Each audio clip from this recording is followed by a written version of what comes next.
episode of Let's Chat Reality. I'm Molly, I'm Michael. and today we have lots of fun, exciting things to talk about. So, shall we just get started with Dating Dish? Let's get started.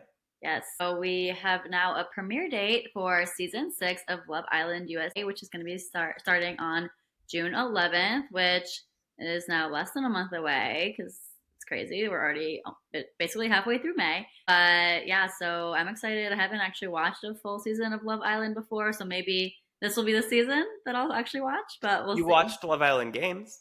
Yeah, but I haven't watched the real Love Island. Right. Now, and this is the first season with Ariana Madix hosting, which is super exciting. And yeah, I love Love Island. I think it's my favorite dating show format because it's this great mix of kind of like Big Brother and Bachelor in Paradise because it's in real time. So the audience is able to get involved and voting and getting in with getting in people's heads in terms of, oh, the audience doesn't like this couple, I wonder why. Like, there's different things like that happen, and new people come in, obviously, just like very similar to the Bachelor in Paradise format, and they have the, what's it called, Asa Amor twist, which is always fun. Bachelor in Paradise tried that for one season where half of them go to one island, half of them go to the other, and yeah, always a lot of drama there. So really excited, and I'm glad they're starting a month earlier than normal so it won't coincide too much, at least with Big Brother, because that's a lot of TV when they're on at the same time. It's just too much because both of those shows have multiple episodes a week and it's a lot, so I'm glad they won't overlap, at least most of the time. Yeah, definitely. And we have the perfect match cast announcement that we already heard Harry was going to be on and some of the people from Love is Blind, but now we have the full cast. So, any standouts for you, Michael, so far? Yeah, I mean, look, I am not a huge Too Hot to Handle fan, and it hasn't been on in a while either. So don't know. There's a lot of Too Hot to Handle people, it seems like, and I don't know them super well. But we got Tolu, why am I totally forgetting all The of my words Greed or today? the Trust? The Trust. Thank you. Like, what was that show called? So that's exciting. Really love Tolu from that show.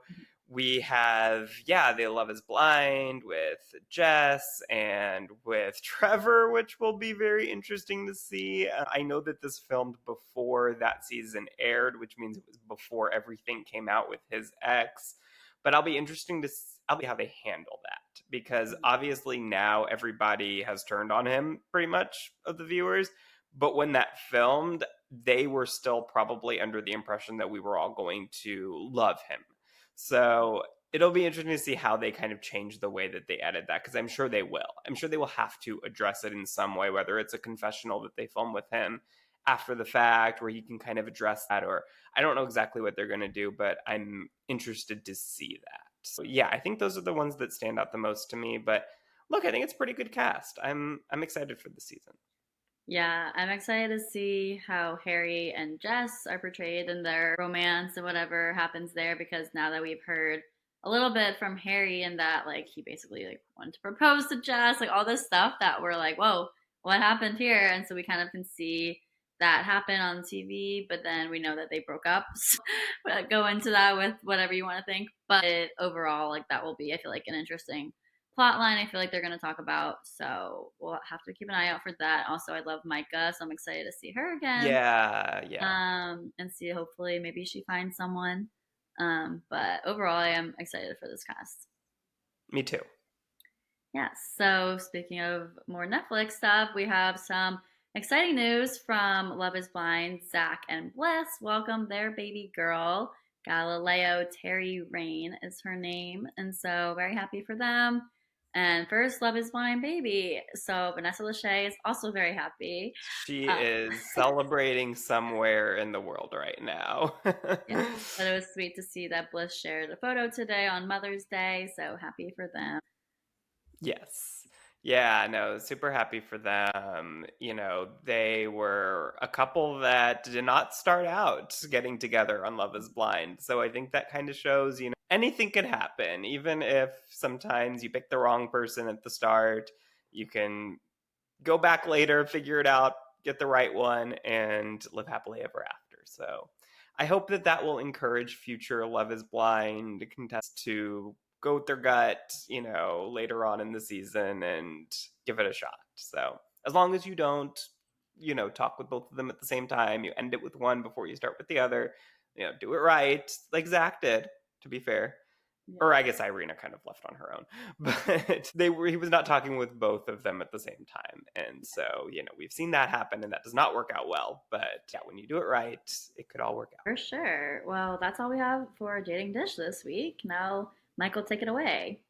All right, let's go to the Bravo breakdown. Real Houses of Beverly Hills. They have just yesterday begun filming for season 14. And we got some news to come out as the season gears up that Dorit and PK have officially separated. Now, this is something that has been long rumored. There's been all this speculation about what's going on in their marriage, that PK's moved out and been spending a lot of time in London. And they've pretty much denied the rumors. They've said, we had a hard time. It's very similar to Kyle and Mauricio, honestly. But that they, are working on it and they're still very much together. And then we heard these rumors that producers were going to not bring back Dorit full time if she was not honest about her marriage. And now it seems the honesty is coming as they have publicly now announced their split. The statement that they put out, that is, I will quote it, "We as a couple have been subject to a lot of speculation about our marriage. Yes, we've had our struggles over the last few years and continue to work through them as two people who love each other and share two amazing children together. To safeguard our deep friendship and maintain a harmonious environment for our children, we have made the mutual and difficult decision to take some time apart and reevaluate our relationship while we prioritize our children. We appreciate your love and support while we continue to do the work necessary throughout this journey. With love, Dorit and PK." So it'll be interesting to see, I think, as the season begins filming, what happens here, how much they talk about it, and whether they're, in a good place or not so much. And we have seen at the first group event that filmed last night that Dorit was there, Kyle was there, so it confirms that they're both returning seemingly full time, and we will hear about both of these relationships. So Yeah. excited about that. Yes, I do not watch Real Housewives of Beverly Hills, so I don't have a ton to comment on that, but definitely some drama. Yes. Now, staying in the Bravo verse, Bravo has announced 2 new shows. They announced a bunch of renewals also, none super surprising, but there were 2 brand new shows that I'm not sure whether, I assume they've probably been filmed already and should be airing within this calendar year, I would think. The first is Making It in Manhattan, which is, let me get the log line for that pulled up here. It's about a tight-knit group of friends who navigate the trials and triumphs of young adulthood in Manhattan. While some hail from the spotlight of well-known families, others have created a legacy of their own, but they are all looking to thrive in the city that never sleeps. Together, they will challenge societal norms, redefine success, juggle personal and romantic relationships, and lean on each other for support in order to turn their skyline-high aspirations into reality. So, kind of sounds like a version of most Bravo shows, or most of the kind of younger Bravo shows, if you will. Molly, does that sound like it piques your interest in any way? Yeah, I would definitely want to watch that. I have a lot of friends who live in Manhattan, so I visit them quite a bit, and so I have a good sense of the city. So it'd be fun to see like what they do or what their lives are like living in Manhattan. So definitely interested about that. Yeah, I feel like New York-based Bravo shows tend to do pretty well. I think New Yorkers, just in general, they're so direct and honest that it works well for reality TV. Like, look, Summer House, for instance, like, we love that. Great cast. You can really tell the difference, I think, between like a cast that's set in like LA versus New York and just the way that they interact with each other. And I think New Yorkers are just kind of, they're really made for shows like this, I think. Whereas LA, sometimes it can get a little bit tedious and there's a little more kind of like strategic behind the scenes stuff going on rather than just directly communicating on camera and getting it all like explaining how they're really feeling in the moment versus kind of waiting and waiting, and then we get this one storyline drug out. And who knows if that's just kind of the production, the way that they do that, or whether it's the cast or a combination of both. But I'm excited for another New York based show. Yes, for sure. Then the second show that was announced was called On Safari, which about the spectacular world of the most luxurious safari experiences and the international group of guides who create a once in a lifetime moments for their adventure seeking clientele. So, and it takes place in the heart of South African bush. I cannot speak today. I don't know what it is. Sorry, everybody. So this kind of looks like a version of Below Deck, basically, where it's about these, the lives of these people that are working, trying to please their clientele. And look, I love Below Deck. I will take any sort of Below Deck based similar show. Maybe not so much Vanderpump Villa, but most of the other time, those types of shows seem to work out pretty well, I think. So, are you excited for that one as well? Yeah, I've also always wanted to go to South Africa and go on a safari, so that'll be cool to see like that life and what they do, and will make me even want to go to South Africa even more. So that will be fun. I'm excited for that. I feel like that's also gonna like just kind of a new way of like the format. Like Bravo, obviously they follow people's lives and things like that, but it's cool to see like completely new. Like you wouldn't expect watching someone who works on the safari all the time, like what they do. So that'll be fun to see that. Yeah, I think I like that this seems like it's going to have a totally different feel to it being in South Africa, just because we haven't seen that background on Bravo before. So I think it's kind of like Real Houses of Dubai was just so kind of exciting because it's just such a different lifestyle, and it's so beautiful. And I feel like we're gonna get us kind of a similar situation with On Safari. So I am very excited for that. So Yes. two, I think two shows that sound like they have a lot of potential. So we'll keep you updated as we get more information on those. But Yeah, we don't always feel that way about these show titles. yeah, That's no, good. we don't. I feel like, look, back in the day, whenever they would have these types of articles with Bravo, announcing all their new slate of shows for the year and renewals, there used to be so many new shows that were announced at one time. And it was like half of them sound like they have potential, the other half don't. And, sometimes you're wrong. From just the sound of a show might not sound great, and then it turns out to be amazing. But I think now it's so much more selective. We really don't get a lot of new show announcements every year anymore. And so I think we might not get a lot, but I do think that these exciting. So, you know, the more selective doesn't necessarily mean it's a bad thing. I think that these both hopefully will do well because we could use some new shows, new blood. Housewives is aging. I do think that we need some new exciting shows to do well. So let's go into the Vanderpump Rules. Molly, I know you just watched it. It enraged me in a way that I have not been enraged watching a show in a pretty long time. The last 10-15 minutes of this episode was was a little hard to watch, but there's a lot to talk about. So before we get to that, let's start with Katie Maloney versus Joe. I don't know her last name, to be honest. I don't know why I started with last names. But Katie versus Joe was kind of the main event before the main event. What did you think of their interaction in the finale? I feel like it was nice of Joe to go up to Katie and just apologize, and Katie felt like she disrespected her, just overall, just like trying to make amends there, and Katie was not having it. And I feel like overall, like that conversation just didn't really need to happen. Is my opinion of it. Like I think like yes, like Joe wants to make sure like Katie doesn't hate her, but like she's not gonna change her opinion of that.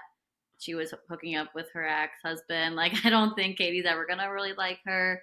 So I don't know. Like it just seemed like not necessary in my opinion. I don't think Katie's reaction was that great, but also like she has a point to be upset because it's like her ex husband and she doesn't want to hear about that stuff or like want to be around someone who has a thing with him. So I don't know. It's hard because I feel bad for Joe, but also I see where Katie's coming from. Yeah, no, I feel the same way. I think I don't even blame Joe so much. I blame Schwartz Yeah. for continuing to force this conversation between Hmm. Joe and Katie, and he knows how both of them feel about it. And I don't know why at this point, unless it must just be producers pushing this, because I just don't think that Schwartz could possibly be that dense to not understand that this isn't going to go well putting them together at this point. And yeah, I feel really bad for Katie in particular with this.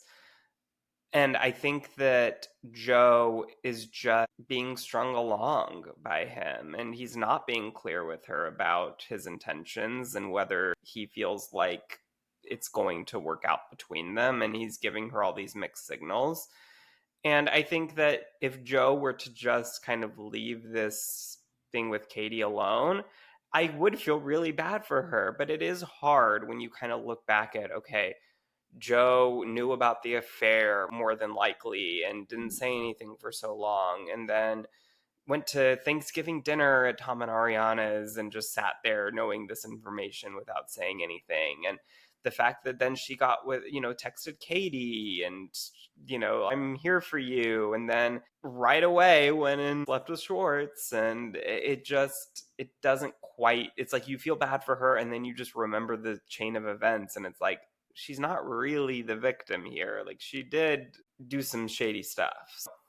Yeah. Now we know in real time, Joe just did an Instagram live a few days ago where she basically reading Schwartz's text to her that were saying that he needs her to stop contacting him, stop talking about his girlfriend, that he's blocking her on all social media.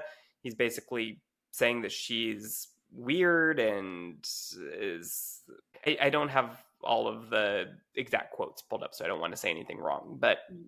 that's basically the gist of it, is that they are not on good terms anymore in real time. And I don't know it as of the reunion filming type of place they were in, because reunion did film like almost 2 months ago at this point. I don't know why Vanderpump Rules always films the reunion really early, but I hope that that this gets brought up, but I Mhm. don't know that they were quite in this bad of a place at that time, so it might not. But I do now kind of hope she comes back next season because it seems like a lot has changed. So I would be curious to see what she would be like now Yeah. on the Well, show. now Schwartz has a new girlfriend though that he went Right. on the podcast on the Wild Pals with her. So we'll see. That's also like we've already heard about that. So maybe that has part to do with it. Yeah, no, I think it is because I think either his girlfriend didn't like his relationship with Joe and maybe he's kind of doing this to appease her, or he now feels like, my God, Joe is and perpetuate this kind of image that maybe they could get back together. And she's, before this with Rachel on Instagram Live, or maybe her saying that, oh, I do think that Schwartz is the one for me and that eventually we'll get back to her, hopefully. And maybe he didn't like all that stuff he was hearing from her. So I don't know, which came first, the chicken or the egg. But either way, they're not on good terms at this point. So a lot's changed since the finale. But let's get into the end of the episode here, the main event, really, where Ariana is talking with Sheena, and then Tom Sandoval comes up to them and tries to have a conversation with Ariana. She immediately walks away, talks to producers, says, I'm not doing this, I'm leaving, I'm out. She leaves, and then Lala loses it. And she goes off, breaks the fourth wall, talks about the fact that it's so disrespectful that Ariana's leaving and she can't have a conversation with Sandoval and this is ruining the show and all this stuff. Sheena kind of agrees with her. Sandoval says to them that Ariana hates all of you, and it's a lot.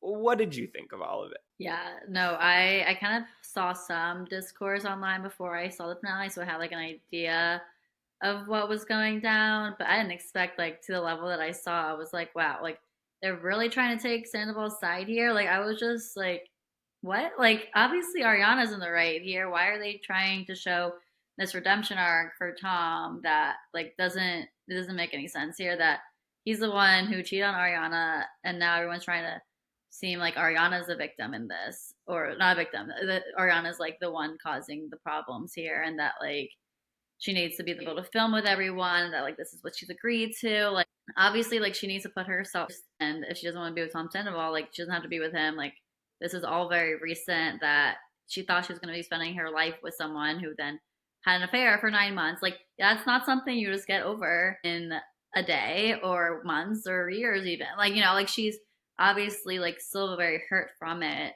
and her friends are now taking Tom's side in some of this stuff too. That like obviously she's gonna be upset about it. Like when she's having a conversation with Sheena, like Sheena keeps on telling her like, "Oh well, Tom seems to be better. Like he's being so nice," but like why is she bringing that up? Like I was just so floored by the whole conversation everyone was having about that. So yeah, those are my first initial thoughts. What about you, Michael?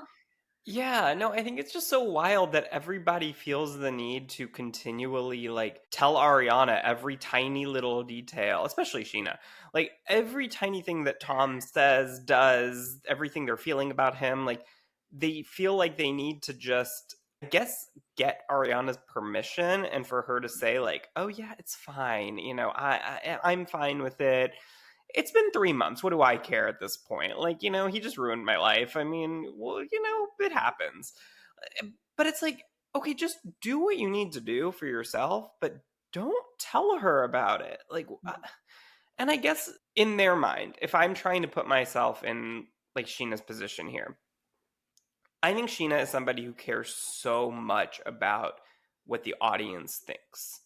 And she, in her mind, I think, is feeling like, okay, I think she's trying to gauge where the audience is going to be at this point when they're watching it, which is the biggest mistake a reality star can do, is trying to predict where the audience is going to be and try to be on their right side of history, basically.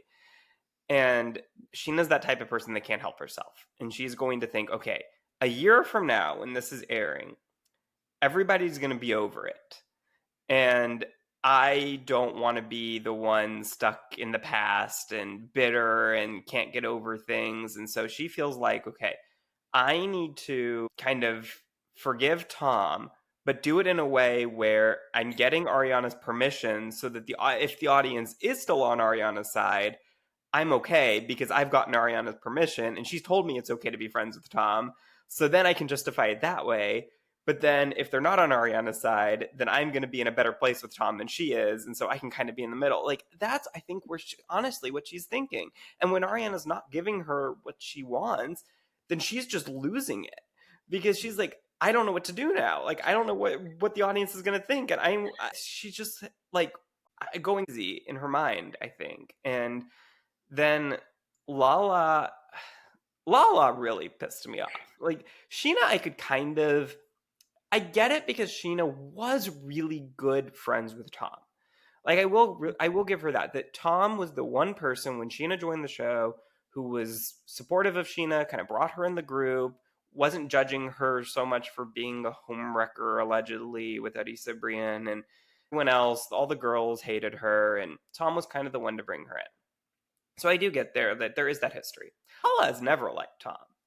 I don't understand this at all because look, Ariana and Tom, when Lala first joined the show, were kind of the ones to be totally against her, especially in season 5, Lala's second season, when Katie hated Lala, like for good reason, honestly. Lala kind of called her fat, but Kate and Stassi and Kristen and Sheena was kind of trying to be in with all the girls at that time, and they hated Lala. The guys hated Lala, and Ariana was really, and Tom, just because they were together, were really the ones to kind of invite her to things and try to take up for her as much as they could with the others, try to get them together. Ariana facilitated a whole conversation between Katie and Lala in the back alley of Sir, where she was hoping to kind of get them together. And Tom, though, really was not a huge part of that. He was just kind of, Ariana's boyfriend, so he supported what Ariana wanted. Ariana has been there for her. And like when she was at her lowest, Ariana was there.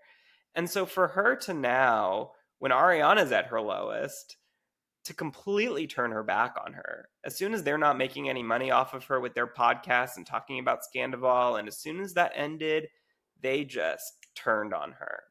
And it is so really just gross, honestly, to watch. And I think that producers were kind of gross to me this season and trying to give us this Tom redemption arc and putting all these flashbacks that make Ariana look hypocritical. And, I don't know. It really just, the whole thing just felt gross to me. And they're trying to make Lala seem like she's so profound with her last lines about them showing all the flashbacks to the beginning of the show and how everyone's been so honest and Tom and Ariana were hiding their relationship for so many years. And Lala said that for years, way before Scandival happened. Lala was kind of saying the similar thing about their relationship. But Lala had her whole relationship for years with Randall. She couldn't even say his name.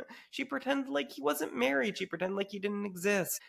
Like, for her to, of all people, do this is just, I don't know. Sorry, I'm off my soapbox now. No, everything you're saying makes total sense. I agree. I feel like with Lala, that end, like she had some, I feel like lots of built up anger that was like kind of all getting expressed in that way that like really like it doesn't make sense overall. Like I think like what was in her head like wasn't really what was like meant to be happening or like what she was thinking and all this stuff. Like she's just jealous is what it comes down to. I feel like in terms of like she's seeing Ariana get all these opportunities and growing so much in her career and like Lala's not getting that. So she's like, okay, well, this is not fair. Like she just got cheated on and like now she has the whole world to loving her and like getting all these opportunities that like Lala is now like really just feeling like she's at the bottom or just like not succeeding in what she wants to be doing and because of that like is feeling really small in all of that. Yeah, I think Lala feels like, why weren't people this invested when Randall cheated on me and Mm-hmm. they broke up? And the answer is that Ariana's a likable person. Lala isn't so much. The audience just doesn't like Lala as much as they like Ariana. And so she's not going to get that same sympathy because Lala got with Randall when he was married. I mean, like the way you get them is the way you lose them sometimes. And people might say, oh, well, Ariana got with Tom when he was still with Kristen. Completely different situation. I will just say, first of all, Kristen and Tom, Ariana allegedly maybe kissed Tom when he was technically with Kristen, but they did not get together until Kristen and Tom were completely broken up.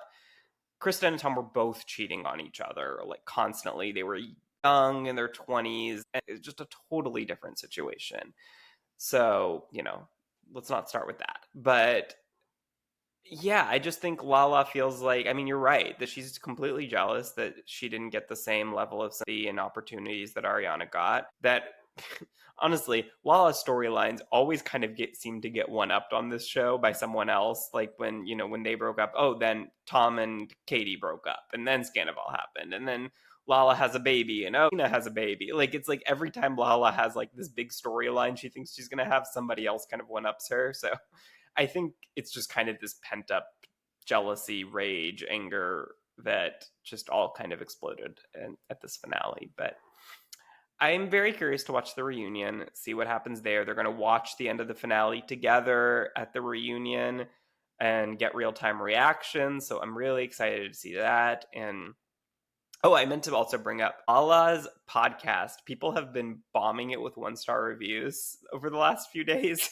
Oh my And gosh. her stars on her podcast have gotten, I think it was like a 4.5 or something. Now it's like a 3.6. Like, look, don't mess with the Bravo fans, because she apparently said something on her podcast last week where it was like calling the fans of Vanderpump Rules like it's like they have rabies or something like that. Like, they're so rageful at her from the finale, and she was kind of just insulting the fans. And look, you don't want to do that with Bravo fans. They will find a way to ruin your livelihood, and they found it.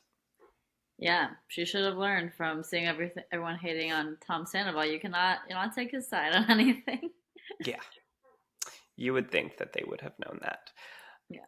But it really did, this finale, seem like a series finale. I saw a lot of people talking about this when it aired, that with the montage of everybody and just kind of the way things ended, that it really did give this kind of series finale energy. Do you think that this is the end, or do you think that there will be a cast shakeup, or do you think that with some time that we know it's on pause for the summer, do you think that they could come back in a few months and with the same cast and just kind of, go into season 12 normally? Yeah, no, seeing that end montage, I definitely was like, wow, like what's happening here? Like, is the show ending? Like, I definitely felt like that. So I would be curious. I feel like there is gonna be some changes if it comes back. Like, I think having new members of the cast, like maybe like it doesn't seem like maybe Ariana's gonna want to come back, like which everyone wants her to come back, but I don't know if at this point she will. And so I feel like there's definitely if it does come back, like definitely gonna be some new cast members and maybe overall maybe they like are able to film in a different time of year as well as what you're saying, like not summertime, so it kind of will feel a little bit different that way too. But I don't know. It would be sad if it doesn't come back. But what are your thoughts? I think it'll come back Yeah. 100%. The ratings are too good. It's still the number one show on Bravo.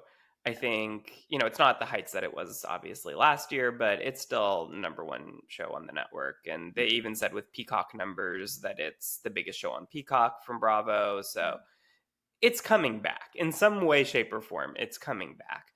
I do think there's reports that Lala is allegedly the cast of The Valley, which, I mean, look, maybe not after the season finale, she's not, but allegedly they've been in early talks for her to join The Valley in some way, maybe not full time, but an official part time or something like that. So I think that with the summer break that we might see some Vanderpump Rules faces on there so that we can kind of have some sort of update on them during the time that Vanderpump Rules is off while they figure that out. But I do think that it will come back. And I actually, if I'm going to take a wild guess here, and this may be an unpopular opinion, I think Tom and Ariana will both be back. I know a lot of people think that it can't happen. I think that if anything that this season so far of Real Housewives of New Jersey is showing us that this season Teresa and Melissa are just not interacting with each other at all whatsoever. Like they're at the same events sometimes, but they don't even, it's not even a topic of conversation at this point. Like it's just known that they hate each other and they will just be in the same room and there won't be any mention of it. And I think that that's the point that we need to get to with Vanderpump Rules with Tom and Ariana, that they can just be in the same room and it's not, oh my God, they're in the same room. Like I think it just needs to be a known thing that the two of them will not interact. There will be no reconciliation. There doesn't need to be a talk. We can talk about other things. And I think that if we can get to that point, then I think they both can come back and we can have a season 12 and it's not just a repeat of season 11. So that's my hope and my guess. I do think that we need some new blood in there, and I think that will help hopefully to have some new blood so that the focus can kind of be on them a little bit and just have a bigger cast than we had this season and with more different interesting dynamics, and we can get off of the Scandival. So Yeah, that that's my would hope. be that would be good. We'll have to Yeah. wait to see though. Yes. All right, well, that's the end of the Bravo breakdown. So let's go into the competition chat. To start things off, we got a premiere date for Big Brother 26, which is very exciting. It premieres with a 2-night premiere on July 17th and July 18th. In my mind, that means very likely that there will not be a live premiere for the first time in quite a few years. Don't know that for sure. That has not been confirmed. That is just my guess because we can't have a 2-night premiere with the first one being live. I don't know how they would make an episode quickly enough with one day of things happening for there to be another episode the next night. It's possible maybe they'll figure out a way to do it, but I just can't see that happening. So we will see and stay tuned as we get news on that. But it is confirmed that they're all new players. So it's not an all-star season. We don't need to speculate about that. Are you happy about that? Do you wish that it was an all-stars or returning players, or happy that there's new players? Yeah, I think it's good. I like seeing new players, so I'm excited that we'll get to see some new cast members. Obviously, all stars or returning players are always fun to see, but also we can get some new personnel, which is also fun. Yeah, I'm happy about it. Look, I think 26 isn't like a big milestone necessarily. So I would think for 30 they'll probably do another All-Star season, but until then, I think that I hope that we can build up some new house guests, some new legends of the game that can come back for season 30. Just like Survivor, it's, they're going 10 years basically without 10 seasons, 5 years without returning players, and then we'll do a big one for season 50. So I could see Big Brother doing a similar thing. And so we will keep up with the news on that, keep you updated as we hear more in the coming months. Next, we have another renewal for season 2, Deal or No Deal. We talked about the premiere of that show and enjoyed it. I have kept up not fully with it, but I have enjoyed what I've seen. So I'm not shocked that it is getting a season 2. I do see people talking about it online quite a bit. So it does seem to be doing certainly well enough to get a renewal there. So excited for that. Yeah, and I think the season also did really well because it had Boston Rob obviously in it. Sure. So hopefully they get someone like that in the next season as well. I think that added a lot of interesting parts to the show, just having someone who was on Survivor, and also we also had what's her name, Claudia, right? Claudia Jordan, Yeah, yeah. from who was Deal or No Deal as a model. So I think that is fun that like they brought in those two people. So maybe they have two other people they can bring in like that for the next season. But if not, I think that because they have such a good foundation of it now, people do like it and are watching it, that it's still going to do pretty well regardless.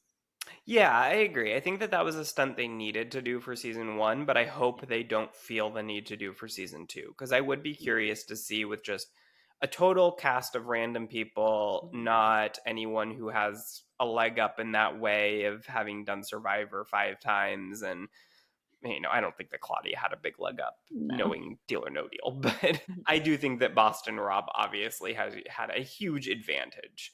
And I would be curious to see the show with everybody on an even playing field and That's true. see, first of all, how it does and just if people continue to stay interested in it.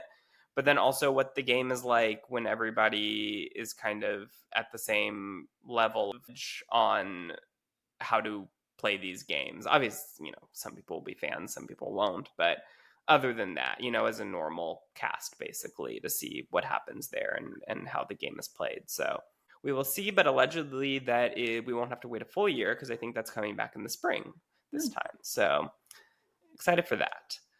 Now, the GOAT season 1 has premiered on Amazon Freevee, and the first 3 episodes have dropped. Now, Molly, I know you have not had a chance to watch them quite yet, but I have, so I'll give just kind of some quick thoughts on it because I've actually really enjoyed it.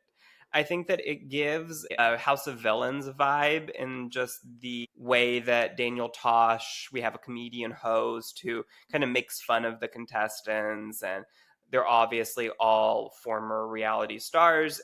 Rather than it kind of being a celebration of villainry and leaning into that aspect of it, like House of Villains did, it's kind of the celebration of reality TV as a whole, which I really like. That every week is kind of the challenges are based around a different type of show. So if the premiere episode, it's supposed to be kind of a take on Survivor or the competition shows like that, and they have a challenge that you would see on Survivor where they have to balance a ball on a stick, and you kind of Daniel Tosh is like just like Jeff Probst in a way, or there's kind of references to Survivor. And then the next one is based on the challenges based on Bravo, and they have a little obstacle course with like a Vanderpump Rules themed thing and a Below Deck themed part. And so I think that, and the cast is full of, it's a very wide range of contestants from all these different reality TV worlds. I think they did a really good job of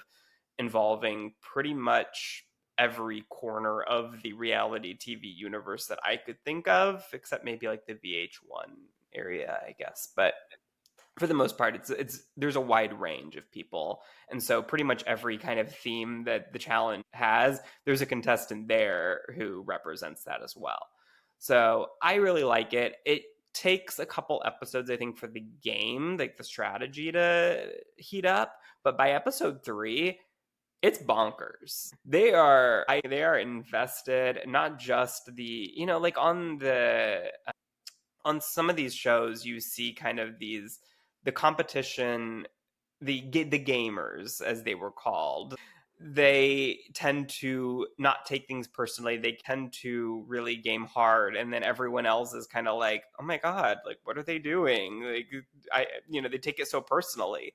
And you kind of see that a little bit on this show too, but a lot of them are really into it. Like they're really gaming hard. And Davon in particular really is getting into it this season. Like she is like, I have, been honest on all the other show seasons that I've done. I try to play an honest game.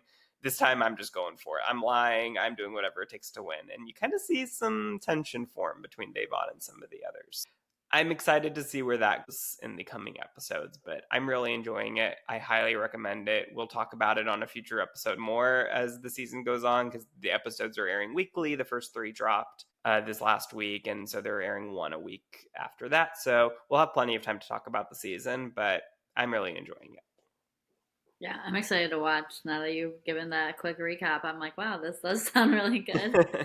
It's a good format too. Like I just think it works as a game. I think the cast works. They have a good chemistry with each other. So I think so far I'm really into it. But let's go into Survivor because I know that is a show that you are caught up on fully. Now we saw on this last episode Maria won the reward challenge, and she had the opportunity of bringing 3 people with her on the reward, and she had a very tough time coming up with those 3 people. And that caused some tension. Or was it 2 or 3 that she chose? Maybe it was just 2. I think she only chose 2. Just 2, yeah, okay. But second person, she had a very hard time making that decision. And she ended up having Liz and Q play rock, paper, scissors, decide which one of them she was going to pick. So what did you think of this moment? Do you think that she made the right decision, kind of leaving it up to chance, or was that a mistake? Yeah, I didn't like that decision. I felt like Q just had this reward. Like, obviously, like Liz really needed food. Like, I was surprised she didn't just choose Liz, especially after her breakdown she had last week. That I was so shocked that it was taking her so long. Jeff was like, wow, I've never seen this happen before.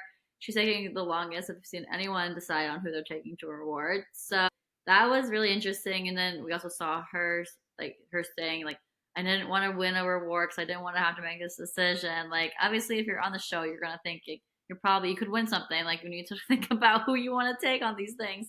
So it just kind of frustrated me that that's how it came down to who got to go on it. And the final spot was because of rock, paper, scissors. I was like, come on, like, can Maria not just choose? Like, that was just a little bit annoying. But what are your thoughts? Yeah, I just think that Liz clearly, she knows now after what happened last week that Liz is going to take it personally. Like, just choose Liz because I feel like you have such an easy out with that. Like, she obviously needs to eat. She saw her breakdown last week. I just think it's such an easy thing to tell people. Like, I'm so sorry. We know how Liz is with this. Like, I just needed to give this to her. And I think everyone would have understood that. Yeah. You would have understood. And I just feel like that was such a mistake to make such a big deal out of it because then everybody's going to talk about it. And now she was in such a good position. And now it kind of seems like because of that, people have turned on her a little bit. And, who knows? The tides may turn back very quickly and that might not really hurt her game. But I think it was just such a bad gameplay on her part to do that. So, yeah, that seemed like not a great choice for her. But the other person who did not make a great choice this episode was Venus. Venus found an idol at the beginning of the episode. And then by the end of the episode, she no longer had it because she was voted out and didn't play it. So the streak of idols not being played continues.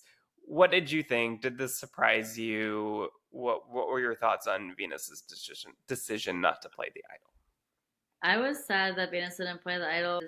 I felt like she was a smart player in this game, that I would think that she would actually play it, and if she felt like she wasn't totally safe in the game.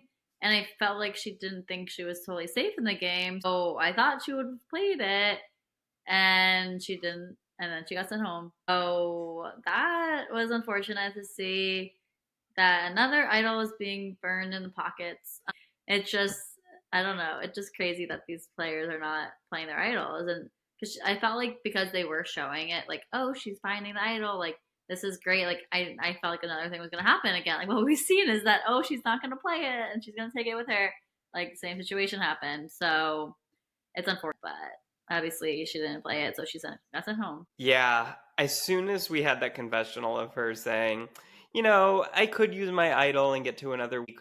Oh, but that's not going to win me the game. It's a great move if you have an idol and then you can say, I had an idol and I didn't need to play it. As soon as she said that, I was like, oh no, she's going home. This is foreshadowing. Yeah, I think that people just kind of get too cocky at this point of the game when they have an idol. And I just think, God, we're in final 7. Just play it. Just get to the next week here. Like, you're so close. Just get yourself to the final 6, because yes, if you don't play your idol, you might have a better shot at winning, but you're going to have a lot less of a shot at winning if you're not even there.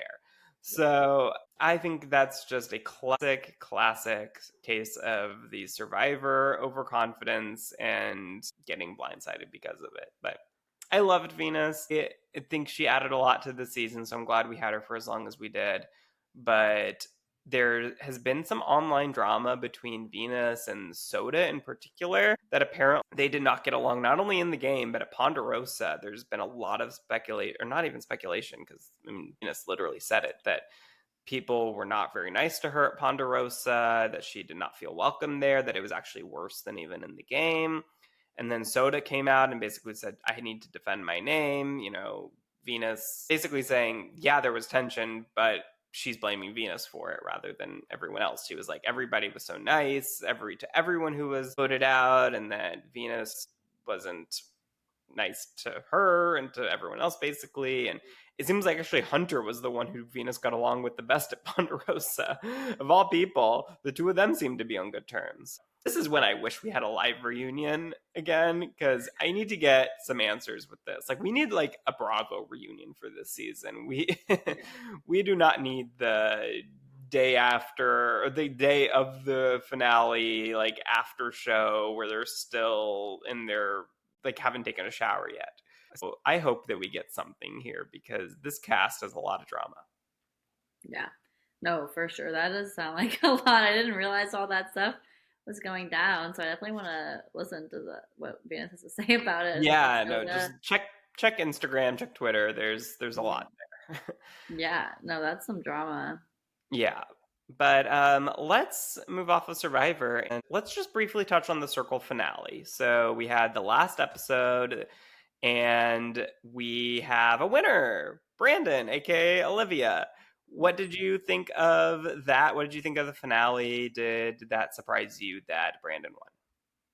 I feel like as soon as we saw that Brandon, aka Olivia, chose to block Miles, that kind of really set her up to win, or set him up to win in that game. Like making a big play like that and cutting out a big threat. Like people didn't know that it was Olivia in that moment, but we knew as viewers that all right, like this is gonna set her up for success if she eliminates Miles here. So it's really smart that Brandon Olivia did that. It's always interesting talking about the catfishes because it's like, who do I I say? know, I don't know what to refer to them as Yeah, when I guess we can say with the Brandon catfish. now that we like have the Yeah. winner as Brandon. So Brandon, his decision was definitely a smart move, and I'm happy with the overall winner of the game. I feel like he did play like a really good game overall, like throughout the season, like seeing his interactions with different cast members and that he was very genuine and actually he was being himself, but as Olivia like did work out in his favor.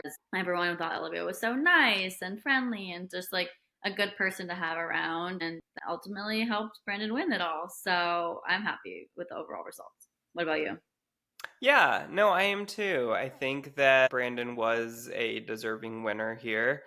He did make the move of the season, I would say, by getting out Miles. And so I think that was enough to gain the respect of everyone else, enough to where, at the very least, he wasn't at the bottom of anyone's rankings. And so that was enough to get him to average at the top. And I was listening to a Rob Has the Podcast interview where they were trying to, this was before, so QT today actually came out with a video where everybody from the final 5 gave their final rankings. But before that came out, they were trying to kind of piece together what everyone's rankings were, and it seemed like it was really, really close if they were right. And I haven't gone back to check and see how right they were, but from what they were able to gather, it was really, really close between Kyle and Brandon.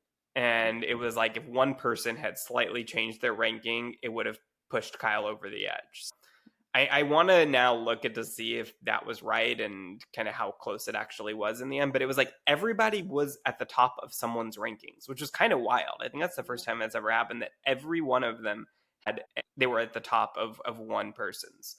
So it was really, really close between really everybody. So I think it was just kind of one of those things where like, I know Jordan had said that he was debating whether to switch Kyle and Brandon, I think, in the middle of his rankings, and he wasn't sure where to go, and then he ended up putting Brandon higher. And I'm like, oh my god, if he had just like switched those two and gone with what he first was going to do, that could have changed everything. It's kind of wild, but yeah, it was really close, and I think that just goes to show that it was a really good final five. Yeah. No, I like this season of The Circle, and overall, like, I'm glad they came back because we hadn't had it in a little bit. So it was a great season to reemerge The Circle again. Yeah, for sure. I hope that the high strategic level of this season continues in the future, because I think this is the direction the show needs to go. Because it was getting a little stale in the last couple seasons, like season 5, I would say in particular. But I think this season really reinvigorated it, and I hope that that continues in this direction for the future. Yeah, and I've seen So that Miles and QT also have been hanging out still. So we'll see if they ignite or are still like if they're friends, if they're dating. I don't really know. yeah, I don't know either, but I am very curious what happens there because it certainly seems like if they're not together, they want us to think that there's potential that they are, and they're doing a pretty good job of it. So it definitely seems like they are very close still, whether or not they're actually dating. But certainly, Miles in his interviews that he's done post show has not denied that they're together. We'll see what happens there, but yeah, I'm keeping a close eye on it as they're together in LA right now. Same. I like watching their But let's social go media. on to the rest of reality. Molly, why don't you take it away? Yeah, so we have a premiere date for Teen Mom The Next Chapter is coming out on May 30th, so just in a few weeks, and that will be exciting. I haven't seen Teen Mom in a really long time, so that and it's like it's following as a correct like people who were on the show and now as adults. Yeah, so Yeah. there used to be Teen Mom OG and Teen Mom 2. And Okay. Teen Mom The Next Chapter, like maybe a year or two ago, they just combined those two shows into The Next Chapter. So Okay. it's basically all of the cast members from both of those shows together. And this season, the big news is that Janelle Evans, after being very controversially fired a few years ago, is allegedly back. I don't think full time, but we definitely see her. And I have been reading reports that the cast did not know about her filming and they are not happy about it. So I'm very curious to see what happens there because that is one of those shows that the girls don't film together. It's not like Housewives. And so someone can just start filming again and have a whole story and nobody knows about it until they see it on the air. So yeah, I'm curious to see how that goes and whether this continues on because I could see the rest of the women kind of being like, F that, like I'm out if she's back. So I don't know, but maybe we'll see her at the reunion for the season or at filming. We'll kind of see whether this sticks, but Yeah. we'll keep you posted. Yeah, that will be interesting. So we'll definitely let you all know. We saw that season 5 of the Kardashians trailer came out, and also that is premiering on May 23rd. So that's coming up soon as well. Are you excited? You're gonna watch the Kardashians, Michael? Yeah, I don't necessarily know that I always watch like every episode of a season, but I'll watch definitely like the highlights of it. And it seems like this season, Kim and Chloe have a little bit of tension with each other. So curious about that because usually it's Kim and Courtney. It's kind of Kim and Chloe on the same side against Courtney, I feel like, is what we've been seeing lately with their dynamics. If now Kim and Chloe are having some issues, that'll be interesting. It's a little different than normal. So we'll be curious to see what happens there. Yeah, for sure. I'll maybe watch a few episodes here and there as well, but I'm And not like Courtney's a pregnant this season also. oh So that'll be fun to watch. yeah, that definitely will be fun to see. But also, we got the season 3 of Selling the OC premiering. So we have all the episodes already watched, and it was a great season, in my opinion. And there was a lot of drama with people we hadn't really seen before, which we can talk about in a second. But there was a lot that went down in these 8, 9 episodes. Like, there was a lot. I feel like that I was seeing in all the episodes that were aired. So, what are your thoughts overall on the season, Michael? Yeah, I liked it. It was a lot more drama than we normally get with these selling shows. I feel like a lot of times there's kind of stretching for drama a little bit, or all the drama is kind of surrounding one person or kind of everyone against one person. And I guess OC's maybe not quite that way so much as Selling Sunset was for a while in the Christine days.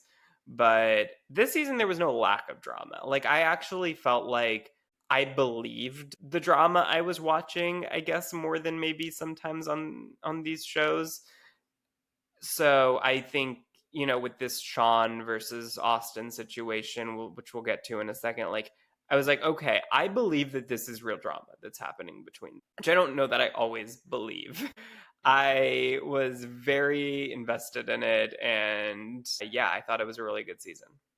Yeah, well, let's talk more about that fight. That really was a fight. Like I didn't expect Sean to almost like throw punches pretty much at Austin, or Austin throwing punches at Sean. Whoops, got that mixed up. But they were going at it to each other. Austin had heard rumors that Sean started that saying that Austin was wanting to do a threesome with Sean when he came over to his house with him and his wife, Austin and his wife.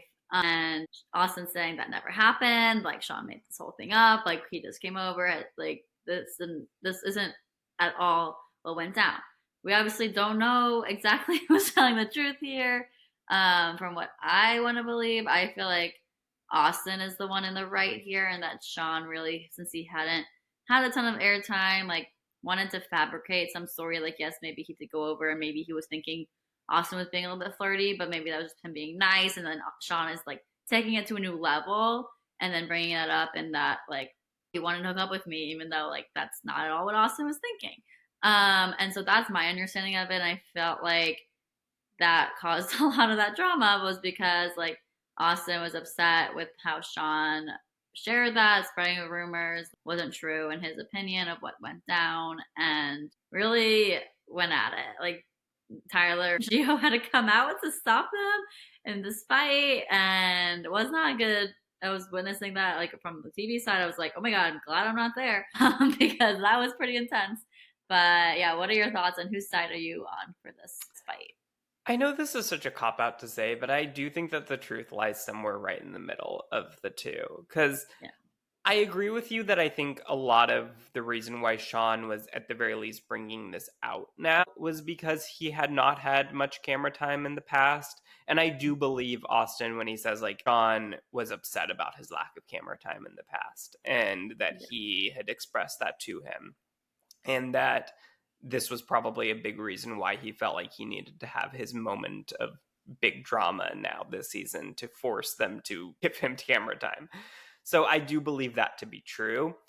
But I do believe also that Austin seemed a little bit too defensive about it, maybe. Whereas if this just all was total lies, I feel like Austin would have. And look, it's not, that's a huge accusation if it's not true. So I get why he would be upset about it, obviously. But I do think that the level of anger that he had, where it like got almost or kind of did get physical, I think felt a little bit like maybe he's just more so upset that he didn't want this to ever be brought up on camera. That yeah. like, oh my god, you are making this public now for the world to know, and I'm not ready for that part of my life to be exposed in that way. So I don't know. I don't know. I don't think we'll ever know the full truth. And I think Sean's story obviously did change a little bit towards the end of the season. And Kayla even was like, "Oh my god, it's scary that he got me to believe him, and like it's not adding up anymore." So I do think that's suspicious. I think that maybe Sean fabricated or exaggerated certain details to make it sound worse than it was, so that it was salacious and interesting and made it sound worse for the viewers. I think there's that possibility. Or maybe he said certain things and decided later, like, oh, I don't want to go that far. And so I'm going to back down a little bit. And then it just made him seem like a liar. So I don't know. It's so hard to know, but I do think that the truth is somewhere. Yeah, it will be interesting to see if anything else happens and conversations in the future, but that's all we have right now, basically, is what we can go off of, what was shown to us. But I also did see, I'm not sure if you saw this, Michael, that Austin had shared on his Instagram stories saying, like, this was made up, like, none of this is true. So he's really getting even more defensive on it, which, like, also sounds like I was looking at those stories and thinking, like, why is he feeling like he has to make this statement about like how this wasn't true? Like, like Mm-hmm. obviously it was a big storyline in the show, but I felt like more people were on his side. That like him sharing that, I'm like, maybe he is hiding a little bit of something here. I don't know. Yeah, I don't know. I mean, I did see that. I think, look, I can understand how he would want to clear his name. I think I've seen a lot of both ends of the spectrum, I feel like, in terms of fan reaction. A lot of people defending Sean, a lot of people defending Austin. So I don't know where exactly. I feel like the public's very kind of divided from what I've seen on it. And so I do get that he would want to clear his name if it's not true, obviously. I mean, this is a little bit reminiscent of like season 9 of Atlanta Housewives, where Phaedra famously masterminded this whole accusation that Portia made that Candy wanted to drug her and have sex with her. And it ended up that Phaedra made the whole thing up in an effort to, you know, to get back at Candy. And so look, it's hard when someone accuses you of something that you can't fully disprove if it's not true. So I feel for Austin if that's the case. And honestly, I feel for him if it's not the case, because even if it is true, that's, I mean, obviously, if they were, gave him these pot brownies or whatever he was saying without him knowing, like, that's not okay. But if this was a consensual thing that was happening, or what maybe tried to happen and didn't happen, if it was consensual and then he's now bringing it up on in front of the world, that's not cool. So it's tricky situation, I think. So I feel for both of them, I guess, in some ways. Yeah. So we'll have to see what transpires in the future in this drama with them. But for now, those are our thoughts. But we also saw some more drama throughout the season. Towards the end, we had Alex Hall went on a podcast where she was talking about Kayla, and then was confronted about it, being like, "Oh, like I didn't know it was about Kayla, or like it wasn't about her." Like even though she mentioned her name in the podcast after then it was released. So everyone was like, Alex, you just lied. Like that. That's clearly you said Kayla, this podcast. So what are your thoughts on that and their little beef there? Yeah, that was so weird. What a weird thing to lie about. Like, you I think know. that the preview is gonna, like, the whole podcast isn't gonna come out eventually once the preview does? Like, how do you think you're gonna get away with that? And most of the time, podcasts don't film like months before they're released. Like, she probably didn't film that all that long ago. Like, why would she not even remember that who she was talking about? That just didn't make sense to me. And yeah, that was just really weird. And it kind of just showed that how easily she can just kind of lie or pretend like she forgot in an effort to not look good. So I that was very provable thing to lie about. Yeah, I mean, look, to me, Allie it seemed like she got in there more, like she wasn't directly involved in that either. So for her to be so upset about it, I mean, look, I know that she saw Hall lie, and Kayla, I guess, is her friend, but they're not close friends. They haven't known each other very long. So I mean, it felt like Allie got in there a little more than she needed to, but I could totally understand, especially why Kayla would be really upset about that and not want to move forward with Hall after hearing that. Yeah, no, I was shocked that Paul lied about that because obviously we found out less than an episode later that it was about her. So I don't know. That was interesting that she felt the need to lie, and then it obviously came back to bite her. But I guess, I mean, it seemed like they just aren't friends, so it just isn't gonna really be more of a conversation. They're just like, don't really need to talk about it anymore, kind of Yeah, thing. I mean, it's one of those things that if Hall had just been honest about it and said, "Yeah, I was talking about Kayla," like at the time, maybe if that was a few weeks before, maybe they had just had a fight or something, and maybe now they're in a better place, but at the time they weren't. And I think if she had just kind of been honest and said that at the time, then that's one thing.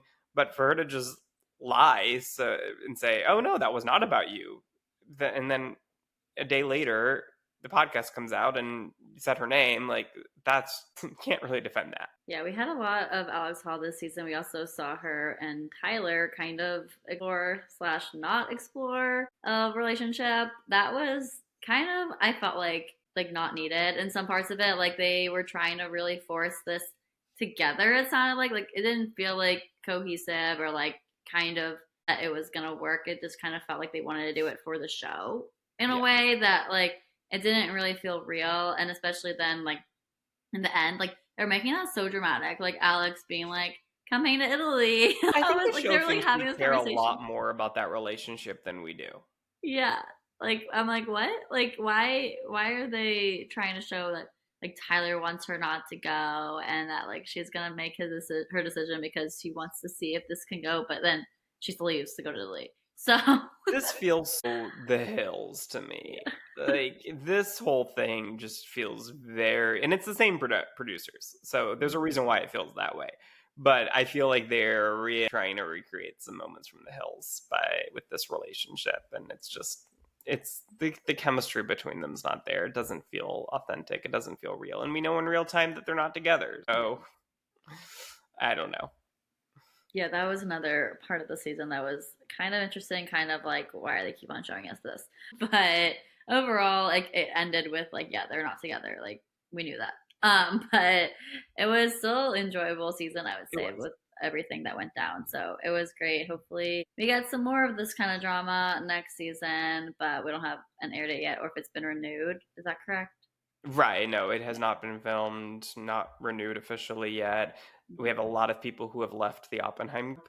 Jarvis has left, Tyler's left, Sean's left. So if it does come back, it seems like the group's going to look a little different than it did this season. So I think that's maybe for the best, because I think that the dynamic has gotten a little bit stagnant in the group. Like we kind of know who's friends with who, and that doesn't seem to be really changing a whole lot. So I think it'll be good to have maybe some new blood in there and some OGs moving on and not with the Oppenheim group anymore. So I'll be interested to see if it does come back, what that cast looks like. Yeah, no, for sure. Well, that's it for the rest of reality. But Michael, what shows are you most looking forward to this coming week? We've got some fun shows coming up. Yeah, I think the one I'm looking forward most to is the Vanderpump Rules reunion. Yeah. Because there's been a lot of talk about what happened, and we probably won't get it this next episode, honestly, but maybe some. But been a lot of talk about Ariana and Lala, and they had a big fight, and Lala and Katie. I'm curious to see kind of where they stand now, a year later, how Anna kind of reacts to Sandoval now that a lot more time has passed than when they filmed this season, to kind of see where they are at today and whether there is potential there for them to kind of be in the same room together in the future and not have it be a big point like we were talking about. And I think we'll be able to kind of get a little bit sense of that by watching the reunion to see how much potential there really is for that to happen. Yeah, no, I'm excited for the reunion as well. I feel like we've been seeing or hearing about these things that are going down, so definitely gonna be interesting to see it all play out on our screens. And also, obviously, I'm excited for Survivor. I love, Yes, of course. especially now, getting close to the end. They're gonna be maybe, hopefully, someone will actually play an idol. We'll see correctly, but Who maybe knows? not. But yeah, we've got some good shows coming up. Yes, for sure. No, I'm excited for it. There's a lot good on right now. We're kind of at that point where we have a lot of finales, a lot of endings, a lot of premieres coming up in the next month or so. So we're kind of at that point where we're about to get a big switch up in what shows are on. So always an exciting time. And Summer House is gonna be good this week again. Oh yeah, you got Summer So House. We've got The Valley. Yeah, we have some shows that we didn't get to talk about this week because we had so much other stuff to talk about, but that we will get back to in the future. So a lot to yes, look forward to there. for sure. Well, thanks so much for listening, everyone. And don't forget that we have our TikTok account, Let's Chat Reality. Follow us there for clips throughout the week, as well as on our Instagram at Let's Chat Reality. And you can watch us on YouTube if you are listening right now on podcast. Just have that as an idea. Maybe next week you want to listen to it on or watch it See our on our beautiful YouTube channel. faces. Yeah, exactly. So thanks so much for listening, and we'll chat with you all next week. Bye, everyone.